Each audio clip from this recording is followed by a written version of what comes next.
समंदर में बन रहा एक और तूफान अब भारत में लोगों की धड़कनें बढ़ा रहा है। बताया जा रहा है कि इस दौरान 100 किलोमीटर प्रति घंटे की रफ्तार से तूफानी हवाएं भारी तबाही मचा सकती हैं। नमस्कार, आप देख रहे हैं न्यूज़ 18 का डिजिटल प्लेटफॉर्म और मैं हूं आपके साथ जागृति खंतवाल।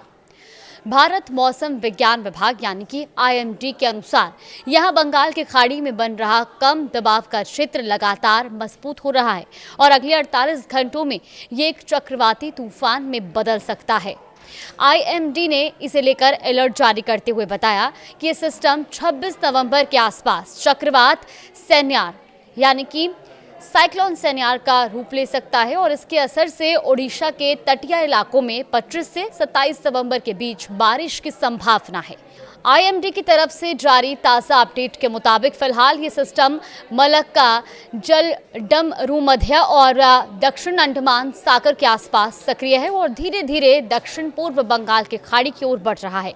ये सिस्टम अभी मुख्य भूमि से लगभग 1000 किलोमीटर दूर है, इसीलिए इसके सटीक रूट और असर के बारे में साफ जानकारी मिलने में थोड़ा और समय लग सकता है।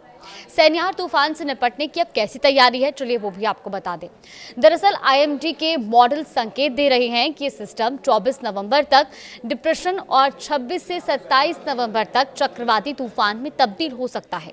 27 नवंबर के आसपास बंगाल की खाड़ी में हवा की रफ्तार 100 किलोमीटर प्रति घंटे तक पहुंच सकती है और इससे समुद्र बहुत उग्र होने और दक्षिण ओडिशा के तटीय जिलों में भारी बारिश की आशंका है।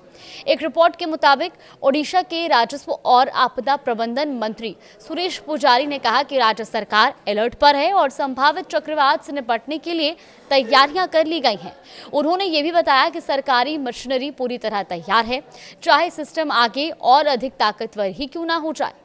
ये सिस्टम सबसे पहले अंडमान और निकोबार द्वीप समूह पर प्रभाव डालेगा और इसकी वजह से 26 नवंबर तक द्वीपों में भारी से बहुत भारी बारिश की संभावना है।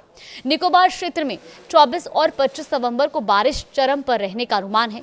हवा की रफ्तार 30 से 35 किलोमीटर प्रति घंटे से शुरू होकर करीब 55 किलोमीटर प्रति घंटे तक जा सकती है और ऐसे में 25 नवंबर को ये स्पीड और ज़्यादा बढ़कर करीब 65 किलोमीटर प्रति घंटे होने की भी आशंका है। अब तूफान के रूट पर मौसम वैज्ञानिक क्या कह रहे हैं वो भी आपको बता दें। दरअसल इस तूफान के रूट को लेकर अभी असमंजस की स्थिति बनी हुई है। मौसम वैज्ञानिक ये आकलन कर रहे हैं कि 26 नवंबर के बाद ये तूफान तमिलनाडु, आंध्र प्रदेश तट की ओर बढ़ेगा या उत्तर की ओर मुड़कर ओडिशा, बांग्लादेश की दिशा लेगा। फिलहाल लोगों को नियमित मौसम अपडेट पर नजर रखने की भी सलाह दी गई है। IMD ने ताज़ा अलर्ट में मछुआरों को 25 नवंबर तक अंडमान सागर और दक्षिण पश्चिम बंगाल की खाड़ी में समुद्र में न जाने की सलाह दी है। दक्षिण पूर्व बंगाल की खाड़ी के लिए ये चेतावनी 28 नवंबर तक जारी रहेगी। समुद्री इलाकों और निचले तटीय क्षेत्रों में स्थानीय प्रशासन निगरानी बढ़ा चुका है। बंगाल की खाड़ी का सिस्टम जैसे जैसे ताकत पकड़ रहा है, पूर्वी तट के सभी राज्यों को अलर्ट पर रखा गया है। मौसम विभाग ने यह भी कहा है कि अगले 48 घंटों में स्थिति और स्पष्ट होगी और उसके बाद संभावित चक्रवात मार्ग और प्रभाव पर विस्तृत चेतावनी और जानकारियां भी जारी कर दी जाएंगी। फिलहाल इस खबर में आगे भी अपडेट जानने के लिए आप देखते रहिए न्यूज़ 18।